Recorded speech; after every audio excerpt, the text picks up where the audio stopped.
Magandang araw mga kalakwatsera. At ngayon nga ay umakyat tayo or nag-hiking tayo dito sa isa sa mga tourist spot dito sa Pampanga. Ito ang Gintong Pakpak. Ito nga yung tuktok. At syempre, ako ay pagod na pagod bago nakarating sa tuktok. So panoorin natin yung view. Ayan ang makikita nating view sa taas ng Gintong Pakpak. Ang Gintong Pakpak ay dito lang yan sa may Arayat, Pampanga. Kung gusto niyo pumunta yan, madali lang yun. Mag-google na lang kayo. Nakakapagod kaya mag-instruction kung paano kayo makakarating dito. So, bahala na sa inyo si Google. Yan, let's explore the area. Wow. Yan.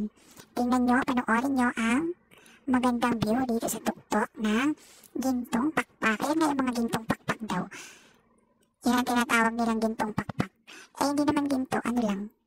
Parang aluminum lang ata yan. Uy, may itlog pa, o, diba? Oh, ganda ng view. Makikita mo dyan